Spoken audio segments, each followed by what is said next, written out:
പിതാവിൻ്റെയും പുത്രൻ്റെയും പരിശുദ്ധാത്മാവിൻ്റെയും നാമത്തിൽ ആമേൻ. എൻ്റെ പ്രിയപ്പെട്ടവരെ, ഇന്ന് നവംബർ 20 ബുധനാഴ്ചയാണ്. എല്ലാവരെയും ഈശോ അനുഗ്രഹിക്കട്ടെ എന്ന് ആദ്യമേ മുഖദാവിലെ കർത്താവിൻ്റെ നാമത്തിൽ ആശംസകൾ നേരുന്നു. സന്തോഷകരമായൊരു ദിവസം കർത്താവ് നിങ്ങൾക്ക് പ്രദാനം ചെയ്യട്ടെ. ബുധനാഴ്ചയ്ക്ക് ഉള്ള ഒരു പ്രത്യേകത നമ്മൾ ഔഷധപ്രദാനം ഓർക്കുന്ന ദിവസങ്ങളാണ്. ഇപ്പം നമുക്ക് ഔഷധപിതാവിൻ്റെ ഒരു വചനമാണ് ഇപ്പോൾ വായിക്കാൻ നല്ലതെന്ന് തോന്നണം. ഔഷധപിതാവ് കൊടുത്ത പൊന്നല്ലേ, പൊന്നും മീറാക്കി കൊടുത്തായിരുന്നല്ലോ. പുള്ളിക്കാരൻ അതൊരു ഫൈനാൻസ് മിസ്മാനേജ്മെൻറ്റും ചെയ്തില്ല. നമുക്ക് ആ ഭാഗം ഒന്ന് വായിക്കാം ആ സമയത്ത്. ഇപ്പോഴല്ല, ഇപ്പോൾ നമുക്ക് പ്രത്യക്ഷ പ്രാർത്ഥനയ്ക്ക് വരാം. ഏറ്റു പ്രാർത്ഥിക്കുക. അമ്മയെ പരിശുദ്ധ അമ്മേ, അമ്മേ പരിശുദ്ധ അമ്മേ, ദേവമാതാവേ, ദൈവമാതാവേ, അന്ന് അങ്ങ് അങ്ങ് കൃപാസനത്തിൽ പ്രത്യക്ഷപ്പെട്ട് വരാൻ പോകുന്ന മഹാദുരന്തത്തിൽ നിന്ന് രക്ഷപ്പെടാനും എല്ലാവർക്കും വേണ്ടി പ്രാർത്ഥിക്കുവാനും ആവശ്യപ്പെട്ടിട്ട് 20 വർഷം തികയുന്ന ഈ വേളയിൽ കൃപാസനത്തിലൂടെ ഞങ്ങൾക്കും ഈ ദേശത്തിനും അങ്ങ് മധ്യസ്ഥം തേടി തന്ന എല്ലാ അനുഗ്രഹങ്ങൾക്കും കൃപകൾക്കും ഞങ്ങളിപ്പോൾ ഹൃദയം നിറഞ്ഞ നന്ദി പറയുന്നു. അമ്മേ പരിശുദ്ധ അമ്മേ, ജപമാല മാതാവേ, സകല കൃപാസനം പ്രാർത്ഥനയോടും ചേർത്ത് ഞങ്ങളിപ്പോൾ പ്രാർത്ഥിക്കുന്ന ഈ കുടുംബത്തിന്റെ പ്രത്യേക നിയോഗോർത്ത് പ്രാർത്ഥിക്കണേ.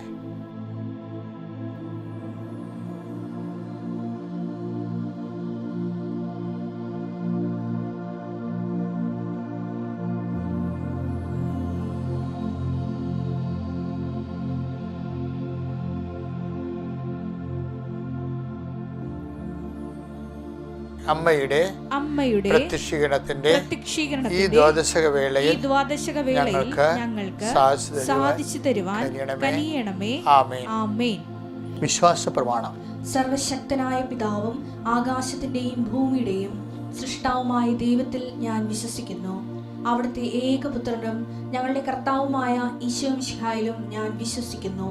ഈ പുത്രൻ പരിശുദ്ധാത്മാവിനാൽ ഗർഭസ്ഥനായി കന്യകാമറിയത്തിൽ നിന്ന് പിറന്ന് പൊന്തിയോസ് പീലാത്തോസിന്റെ കാലത്ത് പീഡകൾ സഹിച്ച് കുരിശിൽ തറയ്ക്കപ്പെട്ട് മരിച്ച് അടക്കപ്പെട്ട് പാതാളങ്ങളിൽ ഇറങ്ങി മരിച്ചവരുടെ ഇടയിൽ നിന്ന് 3-ാം നാൾ ഉയർത്ത് സ്വർഗത്തിലേക്ക് എഴുന്നള്ളി സർവശക്തിയുള്ള പിതാവായ ദൈവത്തിന്റെ വലതുഭാഗത്തിരിക്കുന്നു. അവിടെ നിന്ന് ജീവിക്കുന്നവരെയും മരിച്ചവരെയും വിധിക്കുവാൻ വരുമെന്നും ഞാൻ വിശ്വസിക്കുന്നു. പരിശുദ്ധാത്മാവിലും ഞാൻ വിശ്വസിക്കുന്നു. വിശുദ്ധ കത്തോലിക്കാ സഭയിലും പുണ്യവാന്മാരുടെ ഐക്യത്തിലും പാപങ്ങളുടെ മോചനത്തിലും ശരീരത്തിന്റെ ഉയർപ്പിലും നിത്യമായ ജീവിതത്തിലും ഞാൻ വിശ്വസിക്കുന്നു. ആമേൻ. സുഖസ്ഥനായ ഞങ്ങളുടെ പിതാവേ, അങ്ങയുടെ നാമം പൂജിതമാകണമേ. അങ്ങയുടെ രാജ്യം വരണമേ. അങ്ങയുടെ തിരുമനസ് സ്വർഗത്തിലെ പോലെ ഭൂമിയിലും ആകണമേ. അന്നു വേണ്ടുന്ന ആഹാരം ഇന്ന് ഞങ്ങൾക്ക് തരണമേ. ഞങ്ങളോട് തെറ്റ് ചെയ്യുന്നവരോട് ഞങ്ങൾ ക്ഷമിക്കുന്നത് പോലെ ഞങ്ങളുടെ തെറ്റുകൾ ഞങ്ങളോടും ക്ഷമിക്കണമേ. ഞങ്ങളെ പ്രലോഭനത്തിൽ ഉൾപ്പെടുത്തരുതേ, തിന്മയിൽ ഞങ്ങൾ രക്ഷിക്കണമേ. ആമേൻ. നന്മ നിറഞ്ഞ മറിയമേ, സ്വസ്തി. കർത്താവ് അങ്ങയുടെ കൂടെ സ്ത്രീകളിൽ അങ്ങ് അനുഗ്രഹിക്കപ്പെട്ടവളാകുന്നു. അങ്ങയുടെ ഉദരത്തിൻ ഫലമായി ഈശോ അനുഗ്രഹിക്കപ്പെട്ടവനാകുന്നു. പരിശുദ്ധ മറിയമേ, തമ്പുരാന്റെ അമ്മേ, പാപികളായ ഞങ്ങൾക്ക് വേണ്ടി ഇപ്പോഴും ഞങ്ങളുടെ മരണസമയത്തും തമ്പുരാനോട് അപേക്ഷിക്കണമേ. ആമേൻ. നമുക്ക് അനുഗ്രഹത്തിന്റെ സമർപ്പണ പ്രാർത്ഥിച്ചല്ല, ശിരസ് നമിച്ച് കൈകൾ കുപ്പി ആദരവോടെ പത്തിയോടെ നിൽക്കണേ. കർത്തസന്നിധിയിലാണ് നിൽക്കുന്നത്. നമ്മൾക്കുണ്ടാകുന്നൊരു ഗുണം, കൃപാസ്ഥാനത്താരെ ജീവനോടെ പ്രത്യക്ഷപ്പെട്ട അമ്മയാണ് നമുക്ക് വേണ്ടി ഇപ്പോൾ മധ്യസ്ഥം പ്രാർത്ഥിക്കുന്നത്. എൻ്റെ അമ്മയെ പരിശുദ്ധമേ, ദേവമാതാവേ, അമ്മയുടെ പ്രത്യക്ഷീകരണ സാക്ഷികളാക്കി അങ്ങ് മക്കളെ മാറ്റണമെന്ന് പ്രാർത്ഥിക്കുന്നു. അമ്മ, അവർക്ക് വീഞ്ഞില്ല എന്ന് പറഞ്ഞുകൊണ്ട് മനുഷ്യൻ്റെ ഇല്ലായ്മയിൽ ഈശോയെ ഒരു ഭാഗഭാക്കാക്കിക്കൊണ്ട് ദൈവതിരസ്സന്നിധിയിൽ അതിനൊരു പരിഹാരം തേടുന്ന അമ്മയുടെ സ്വർഗീയമായ ദൗത്യം ഏറ്റെടുത്ത് നടത്തുന്ന ഉടമ്പടി പ്രാർത്ഥനയിൽ പങ്കെടുത്ത് പ്രാർത്ഥിച്ച് 10,000-കണക്കിന് മനുഷ്യരുടെ നിയോഗങ്ങളെ ലേറ്റക്കാരൻ റിക്വസ്റ്റ് ഓൺലൈൻ ഉടമ്പടി ചെയ്തവർ, തീർത്ഥാടന ഉടമ്പടി ചെയ്തവർ, കൃപാസനത്തെ സന്ദർശിച്ച് പ്രാർത്ഥിച്ചവർ, അമ്മയുടെ സന്നിധാനം കണ്ട് പ്രാർത്ഥിച്ച എല്ലാ മക്കളെയും ആശീർവദിച്ച് പ്രാർത്ഥിക്കുന്നു. കർത്താവേ, നിന്റെ വിശുദ്ധ പൗരോഹിത്യത്തെ നീ മഹത്വപ്പെടുത്തണമേ. കർത്താവേ, സഭയിലുള്ള സാന്നിധ്യം നീ പ്രകടമാക്കണമേ. അമ്മേ, പരിശുദ്ധമ്മേ, ദേവമാതാവേ, ഇപ്പോൾ പ്രാർത്ഥിക്കുന്ന എല്ലാ മക്കൾക്ക് വേണ്ടി പ്രാർത്ഥിക്കണമേ. കർത്താവേ, കുടുംബത്തോളം രാജ്യത്ത് പട്ടിണി ഇല്ലെങ്കിലും പട്ടിണിയുള്ളവർ ഇപ്പോഴും ഉണ്ട് ഈശോയെ. അവർ സാമ്പത്തികമായ കടങ്ങൾ വന്നു പോയവരുണ്ട്, ബിസിനസ്സിൽ തകർന്നു പോയവരുണ്ട്, അങ്ങനെ വ്യത്യസ്തമായ രീതിയിൽ സാമ്പത്തികമായ തകർച്ച വന്നു പോയവരുണ്ട് ഈശോയെ. അവരുടെ മക്കൾ അനുഭവിക്കുന്ന ത്യാഗങ്ങളെ ഈ സമയത്ത്, സങ്കടങ്ങളെ ഈ സമയത്ത് ഓർത്ത് പ്രാർത്ഥിക്കുന്നു. കർത്താവേ, അവർക്ക് അവരുടെ ജീവിത സാഹചര്യം കൊണ്ട് പ്രാർത്ഥിക്കാൻ പറ്റണില്ല. ഞങ്ങൾ അവർക്ക് വേണ്ടി പ്രാർത്ഥിക്കണം ഈശോ. അവരെ നീ സന്ധിക്കണമെന്ന് പ്രാർത്ഥിക്കുന്നു. കർത്താവേ, ചെറിയ ചെറിയ ജോലി ചെയ്തുകൊണ്ട് ഓരോ സ്ഥാപനം നിൽക്കുന്നുണ്ട് ഈശോയെ. അവർക്ക് ആ ജോലിക്ക് പുരോഗമനവും ഇല്ല, ആ ജോലി ഇട്ടിട്ട് പോരാനും പറ്റത്തില്ല. അങ്ങനെ വിഷമിക്കുന്ന ആൾക്കാരുണ്ട് ഈശോയെ. അവർക്ക് അവരുടെ സ്വസ്ഥവും സമാധാനവും സുരക്ഷിതമായി അവർക്കൊരു വരുമാന മാർഗം, ന്യായമായൊരു വരുമാന മാർഗം കിട്ടാവുന്ന സ്ഥലങ്ങളിലേക്ക് കർത്താവേ അവർ മാറ്റണമെന്ന് പ്രാർത്ഥിക്കുന്നു ഈശോയെ. ദൈവത്തിൻ്റെ കരുണ മക്കളിലേക്ക് ആവശ്യിക്കട്ടെ. കർത്താവേ, 36 വയസ്സ് കഴിഞ്ഞിട്ടും കല്യാണം നടക്കാത്ത മക്കൾ ഒത്തിരി പേരുണ്ട് ഈശോയെ. ജീവിത പങ്കാളി കിട്ടാത്ത പുരുഷന്മാരുണ്ട്, സ്ത്രീകളെയൊക്കെ കൊണ്ട് പുരുഷന്മാരുണ്ട്. അതിൻ്റെ പേരിൽ ഭവനങ്ങളിലൊക്കെ എല്ലാത്ത അസ്വസ്ഥങ്ങളും സ്ഫോടനാത്മകമായ അന്തരീക്ഷമുണ്ട് ഈശോയെ. കർത്താവേ, മുതിർന്നതിനെ പഠിപ്പിച്ചവരെ ഗതി പിടിക്കാതിരിക്കുകയും ചെയ്ത കാരണം കുടുംബത്തിൽ മറ്റുള്ളവർക്ക് പഠിക്കാൻ പറ്റാതെ വരികയും അവർ താന്തോന്നികളായിട്ട് ജീവിക്കേണ്ടി വരികയും ജീവിതത്തിൽ സമാധാനം നഷ്ടപ്പെടുകയും ചെയ്തിട്ടുള്ളവരുണ്ട് ഈശോയെ. അങ്ങനെ എത്തരത്തിൽ കുടുംബങ്ങളാണ് ഈശോയെ. സങ്കടങ്ങൾ തങ്ങളോട് എന്തെല്ലാം തങ്ങളുടെ ജീവിതത്തിൽ സംഭവിച്ചാലും ആരും അറിയിക്കാതെ കടിച്ചമർത്തി ഈ വിഷം ഇറക്കാനും പറ്റത്തില്ല, തുപ്പാനും പറ്റാത്ത രീതിയിൽ പരിഭ്രാന്തരെ നടക്കുന്നവരുണ്ട് ഈശോയെ. ഈശോ, അവരെല്ലാം നീ ഞങ്ങളെ ഓർക്കുന്ന കർത്താവ്. കൃപാസനം ആൾത്താർ ജനകൂടി ജലരക്ഷകൾ പ്രാർത്ഥിച്ചിട്ടുണ്ട്. അവിടെ പ്രാർത്ഥനയോട് കൂടി തന്നെ കർത്താവ് ഞങ്ങളിതെല്ലാം സമർപ്പിക്കുന്നത്. എൻ്റെ കർത്താവിൻ്റെ ഉന്നതമായ നാമത്തിൽ മാരക രോഗങ്ങൾ, തീരാവേദികൾ, ജീവിത ദുരിതങ്ങൾ, ജീവിത തടസ്സങ്ങൾ, വിദ്യാർത്ഥികളുടെ, ഉദ്യോഗസ്ഥന്മാരുടെ, ജോലി അന്വേഷിക്കുന്നവരുടെ, ജോലി നഷ്ടപ്പെട്ടവരുടെ, വീടില്ലാത്തവരുടെ, വഴിയില്ലാത്തവരുടെ, സ്ഥലമില്ലാത്തവരുടെ, ഇഴജന്തുക്കളുടെ, ശുദ്ധജീവിയിലെ ആക്രമണങ്ങളുള്ളവർ, വന്യമൃഗങ്ങളുടെ ആക്രമണമുള്ളവർ, കർത്താവ് എന്തെല്ലാം തരത്തിലുള്ള പീഡകളാണ് അവരുടെ മക്കൾ അനുഭവിക്കുന്ന ഈശോയും മറ്റ് അയൽവാസികളുടെ ദുരിതങ്ങൾ, മറ്റു തരത്തിലുള്ള മുഷ്കുള്ളവരുടെയും തണ്ട് രോഗികളുടെയും ചട്ടമ്പികളുടെയും തോന്നിയവാസങ്ങൾ, ഞെരുക്കങ്ങൾ അനുഭവിക്കുന്ന കുടുംബങ്ങൾ, കർത്താവ് ചതിയന്മാരുടെ പരിക്കുകളെല്ലാം അനുഭവിച്ച കുടുംബങ്ങൾ എല്ലാവരെയും കർത്താവേ ഈ ഒറ്റ പ്രാർത്ഥന കൊണ്ട് നീ വിടുവിച്ച് നിലനിർത്തി അവരെ ആശ്വസിപ്പിച്ച് നീ അവിടെ കൂടെ നിന്നുകൊണ്ട് അവർ സന്ധിക്കണ പ്രാർത്ഥിച്ചുകൊണ്ട് നിത്യം പിതാവും പുത്രനും പരിശുദ്ധാത്മാവും സർവ്വീശ്വരനെ നീക്കും. ആമേൻ. നമ്മൾ ഇന്ന് വായിക്കാൻ പോകുന്ന വചനങ്ങൾ അച്ഛൻ നേരത്തെ പറഞ്ഞായിരുന്ന ഔഷധപിതാവിൻ്റെ ദിവസമാണ്. എനിക്ക് ഔഷധപിതാവ് കേൾക്കുമ്പോൾ പെട്ടെന്ന് എൻ്റെ മനസ്സിനെ എന്നെ സ്വാധീനിച്ചത്, എൻ്റെ മനസ്സിൽ പരിശുദ്ധാത്മാവ് തന്നതാണ്. ഞാൻ ഇവിടുന്ന് വായിച്ചതോ പഠിച്ചതല്ല. ഈ അവർ നിക്ഷേപപാത്രങ്ങൾ തുറന്ന് പൊന്നും വെള്ളിയും കൊടുത്തെന്ന് പറയുന്നത്, പൊന്നും മീറയും കൊടുത്തില്ലേ, ആ 2 മത്തായി പോയാലും നമുക്കത് വായിച്ച് കേൾക്കാം. എന്നിട്ട് ഞാൻ പറയാം. അവർ ഭവനത്തിൽ പ്രവേശിച്ച് അതായത് ജ്യോതിഷികളാണ്. ശിശുവിനെ അമ്മയായ മറിയത്തോടു കൂടി കാണുകയും അവനെ കുമ്പിട്ട് ആരാധിക്കുകയും ചെയ്തു. നിക്ഷേപ പാത്രങ്ങൾ തുറന്ന് പൊന്നും കുന്തിരിക്കവും മീറയും കാഴ്ചയർപ്പിച്ചു. ഇത്രയും സംഭവം ക്ലിയർ അല്ലേ? ഇവിടെ ഔഷധപിതാവ് ഇല്ലല്ല. അതുകൊണ്ട് തന്നെ ഔഷധപിതാവ് ഇവിടെ ചർച്ചയാകണത്. അറിയാം, അവർ ജ്യോതിഷികള് തിരുപ്പിറവി സംഭവിച്ച ഞാൻ ആ ഗുഹയിൽ പോയിട്ടുള്ളതാണ്, ബെത്ലഹേമിലെ. അവിടെ ഒരു മല അടിവാരം ഇങ്ങനെ തുറന്നിങ്ങനെ പ്രാചീനമായിട്ട് കറുത്ത നിറത്തിലിരിക്കുന്ന പാറയൊക്കെ, നല്ല പച്ചപ്പുൽ പിടിച്ച ബെത്ലഹേം മലയോരങ്ങളും താഴ്വരകളും അതിമനോഹരമാണ്, കാണാൻ ഭംഗിയാണ്. അപ്പം അവിടെ ചെന്നിട്ട് അവിടെ ചെല്ലുമ്പോൾ ഔഷധപിതാവ് ഇല്ല. ഔഷധപിതാവ് ഇല്ല എങ്കിലും എന്താ സംഭവിക്കണത്? ഈ അമ്മയ്ക്കും ഉണ്ണീശോയ്ക്കും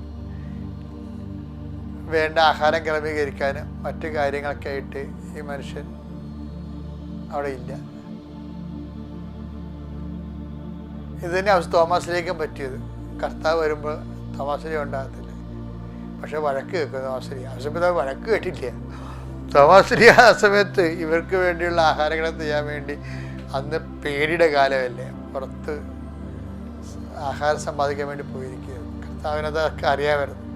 ഇപ്പം എന്ത് സംബന്ധം നമ്മൾ ഈ എല്ലാ വിഷയങ്ങളും ഞാനിത് പറഞ്ഞു വരാൻ ഉദ്ദേശിക്കുന്നത് അറിയാമോ? ഈ പൊന്ന് കൊടുത്തില്ലേ, പൊന്നെന്തിനാ ദൈവം അങ്ങനെ കൊടുത്തത്? നമുക്കൊക്കെ ദൈവം തരുന്നുണ്ട്, പൊന്ന് മീറ തരുന്നുണ്ട്, അതിലൂടെ പൊന്ന് തരുന്നുണ്ട്, മറന്നു പോകരുത്. തരണ മീറ മാത്രമേ നമ്മൾ ഓർത്തിരിക്കത്തുള്ളൂ. കയ്പായ അനുഭവങ്ങളെല്ലാം ഓർത്തിരിക്കത്തുള്ളൂ. അതുപോലെ നമുക്ക് തന്ന അനുഗ്രഹങ്ങൾ, നമുക്ക് അഭിവൃദ്ധിയുടെ അനുഗ്രഹങ്ങൾ, സന്ധിപ്പിൻ്റെ അനുഗ്രഹങ്ങൾ എന്തെല്ലാം തരും. പക്ഷേ എന്നെ സംഭവിച്ചു കഴിഞ്ഞാൽ നമ്മളെപ്പോഴും ഓർക്കേണ്ടത്, ഔസേപ്പിതാവ്, ഞാൻ ഇടയ്ക്ക് ഓർക്കുകയെ, ഔസേപ്പിതാവിന് ഈ അമ്മയും കുഞ്ഞിനെയും കൊല്ലാൻ പോകല്ലേ, അതിനുവേണ്ടി ഹെറോദസിലെ പടയാളികൾ പറന്നു വെട്ടി കുഞ്ഞുങ്ങളെ കരുതൽ കാണുമ്പോൾ ഒരു കുതിര വണ്ടി സംഘടിപ്പിച്ചാണ് ശരിക്കും പറഞ്ഞാൽ ഔസേപ്പിതാവ് ഈജിപ്തിലോട്ട് പറന്നു പോകേണ്ടതാണ്. പക്ഷെ എങ്ങനെ പോയതെന്ന് നമുക്കറിയത്തില്ല. നമ്മൾ കാണുന്ന പടങ്ങളിലൊക്കെ കഴുതയാണ് ഉള്ളത്. അപ്പം എന്നാ പ്രശ്നം വെച്ച് കഴിഞ്ഞാൽ, വേണമെങ്കിൽ ഇപ്പം നമുക്കിപ്പം വേണമെങ്കിൽ ഈ പൊന്ന് പണയം വെച്ച വിറ്റു ആർഭാടമായിട്ട് ആഘോഷമായിട്ട് പുള്ളിക്ക് പോകാം. അങ്ങനെ പോണ ആളല്ല അത്. അതാണ് പ്രശ്നം. പൊന്ന് ദൈവം തരുമ്പോൾ അത് ഉപയോഗിക്കണം. നമുക്ക് സമ്പത്ത് ദൈവം തരും, പക്ഷേ നമ്മളത് ഉപയോഗിക്കണം. അത് ബുദ്ധിപരമായിട്ട് ഉപയോഗിക്കണം. കാര്യം വെച്ച് കഴിഞ്ഞാൽ നമുക്കറിയാമല്ലോ, കൊഴുത്ത പശുവിൻ്റെ കഥ അറിയത്തില്ലേ? ബൈബിളിൽ കൊഴുത്ത പശുവിനെ കാണിക്കുന്നുണ്ടല്ലോ ഉൽപ്പത്തി പുസ്തകത്തിൽ, ഫറവോൻ്റെ സ്വപ്നത്തിൽ. അത് വ്യാഖ്യാനിച്ചപ്പോഴേ എന്താണ് ജോസഫ് പറഞ്ഞത്? കൊഴുത്ത പശുവിൻ്റെ കൂടെ പിന്നെ ഫറവോ കണ്ടത് മെലിച്ച പശുക്കളാണ്. അപ്പോൾ ഒരു 10 പൈസ, ഇപ്പോൾ ഒരു നല്ല അഭിവൃദ്ധിയുടെ കാലം ഉണ്ടായ ഒരു പട്ടിണിക്കാലം ഉണ്ടാകും, ഉറപ്പാണ്. ഒരു ആരോഗ്യകാലം ഉണ്ടായ ഒരു ക്ഷീണിത കാലം ഉണ്ടാകും. ഒരു സന്തോഷത്തിൻ്റെ കാലം ഉണ്ടായ ഒരു ദുഃഖത്തിൻ്റെ കാലം ഉണ്ടാകും. ഇങ്ങനെയാണ് ഈ ലോകം ക്രമീകരിച്ചിരിക്കുന്നത്. ഔസേപ്പിതാവിന് പണിയില്ലാത്ത കാലമാണ്. ഈജിപ്തിൽ ചെല്ലുമ്പോൾ അവിടുത്തെ പണി, ഞാൻ ഈജിപ്തിലെ കസേരയൊക്കെ കണ്ടിട്ടുണ്ട്. ഔസേപ്പിതാവിൻ്റെ കാലത്തുള്ള കസേരയൊക്കെ ഞാൻ ഈജിപ്തിലെ മമ്മിയുടെ മ്യൂസിയത്തിൽ പോയിട്ടുണ്ട്. ഈ പിരമിഡിൻ്റെ ഉള്ളിലുള്ള മ്യൂസിയമില്ലേ, തൂത്താൻഖാമിൻ്റെയൊക്കെ മ്യൂസിയം. അപ്പോൾ അവരൊന്ന് ഉപയോഗിച്ച കസേരയൊക്കെ കാണാം. അപ്പോൾ നല്ല പൊക്കമാണ് അതിനൊക്കെ. പക്ഷെ അതേസമയം തന്നെ ഇസ്രയേലിലെ മ്യൂസിയത്തിൽ ഉപയോഗിച്ചിരിക്കുന്ന കസേരകളെല്ലാം ഷോർട്ടാണ്. എൻ്റെ കണക്ക് തോതെല്ലാം വ്യത്യാസമുണ്ട്. തോതേ ഔസേപ്പിതാവിന് ഇവിടുത്തെ മരപ്പണിയൊക്കെ അറിയാൻ പാടുള്ളൂ. ഇസ്രയേലിൽ അവിടെ ചെല്ലുമ്പോൾ ആ പണി പഠിക്കണമെന്നുണ്ടാവും. അപ്പോൾ കുറേ നാൾ പണിയില്ലാതെ നിൽക്കേണ്ടി വരും. അതുകൊണ്ടാണ് കർത്താവ് പൊന്ന് കൊടുക്കണത്. അപ്പോൾ ദൈവം നിനക്ക് ഒരു മെല്ലിച്ച പശുവിനെ നമ്മളെ വരുമാനം ഇല്ലാത്തൊരു കാലം കാണുമ്പോഴാണ്, മുമ്പിൽ ഉണ്ടാകുമ്പോഴാണ് വരുമാനം കിട്ടണമെന്ന് ഓർത്തേക്കണം. അല്ല വരുമാനം കിട്ടുമ്പോൾ തന്നെ അടിച്ചു പൊളിച്ചേക്കാം, വലിയ കാറ് മേടിച്ചേക്കാം. അതുപോലെ തന്നെ വീടൊക്കെ പുതുക്കി പണിഞ്ഞ് 2 മുറി എടുത്തേക്കാം, വല്ല ഗസ്റ്റും വരെ, 6 ഗസ്റ്റ് വരെ. അപ്പോൾ വന്നാലും വന്നില്ലെങ്കിലും നമ്മുടെ ഉദ്ദേശം ഗസ്റ്റ് എന്നാണ് പറയണമെന്നുണ്ടെങ്കിലും അയൽവാസികൾ വേറെ വീട് ഭംഗിയാപ്പെടുത്തും. അപ്പം അവിടെ കുറയാതിരിക്കാൻ വേണ്ടിയാണ് ഈ ഡെഡ് മണി ഇവിടെ ഉണ്ടാക്കി വെച്ചിരിക്കണത്, ഇപ്പം മുറി എടുത്തിരിക്കണത്. കിട്ടിയ കാശൊക്കെ അങ്ങനെ കാത്തിരി മുന്നിട്ട് പോകും. പിന്നെ എന്ത് ചെയ്യും? പിന്നെ കടം മേടിക്കും. അപ്പോൾ ജീവിത ആർഭാടങ്ങൾ ഭയങ്കരമാണല്ലോ. ഈ ആർഭാടമെല്ലാം പണ്ട് 50 പേരുടെ കല്യാണമാണ് ഇപ്പം 500 പേര് 1000 പേരൊക്കെ ആയിട്ട് വെച്ച് നടത്തുന്നതേ. നാടോടുമ്പോൾ നടുവ് ഓടുകയാണ്, പക്ഷെ നടുവൊടിഞ്ഞ് കിടക്കുകയാണ്. ഔസേപ്പിതാവിന് അങ്ങനെ ഒന്നുമില്ല. ആ പൊന്ന് സൂക്ഷിച്ചു വെച്ചാൽ പാവപ്പെട്ടവൻ 2 കൊല്ലം കൊണ്ട് അവിടുത്തെ ഈജിപ്തിലെ പണി പഠിക്കണ വരെ ആ പൊന്ന് പണയം വെച്ചായിരിക്കും ജീവിച്ചിട്ടുള്ളത്. പക്ഷെ ദൈവത്തിൻ്റെ ഭാഗത്തുനിന്ന് തെറ്റില്ല. ദൈവം എന്താ, ഒരു മോശം കാലം വരാൻ പോകണമെന്ന് മനസ്സിലാക്കിയപ്പോൾ അതിനുള്ള ആസ്തി കൊടുത്തിട്ടുണ്ട്. ബുദ്ധിപരമായിട്ട് നമ്മൾ ഉപയോഗിച്ചില്ല. അതുകൊണ്ടാണ് പല ആൾക്കാർക്ക് കടങ്ങളും പലതരത്തിലുള്ള വിഷമതകളും സാമ്പത്തിക വിഷമം ചെന്നിരിക്കുന്നത്. എല്ലാം അങ്ങനെയാണെന്ന് ഞാൻ പറയണില്ല, അങ്ങനെയുള്ളൊരു ഉണ്ടെന്നാണ് ഞാൻ ഉദ്ദേശിച്ചത്. അതുകൊണ്ട് ആർക്കെങ്കിലും എന്തെങ്കിലും ഒരു പരുവം വരുമ്പോൾ സമ്പത്ത് സൂക്ഷിച്ച് ഉപയോഗിക്കാൻ ഈ ബുധനാഴ്ച ഔസേപ്പിതാവിൻ്റെ ദിവസം ദൈവം വെളുത്ത പശുക്കൾ തരുമ്പോൾ മെല്ലിച്ച പശുക്കൾ പുറകെ വരുന്നുണ്ടെന്ന് ഓർമ്മ വേണം. Praise the Lord.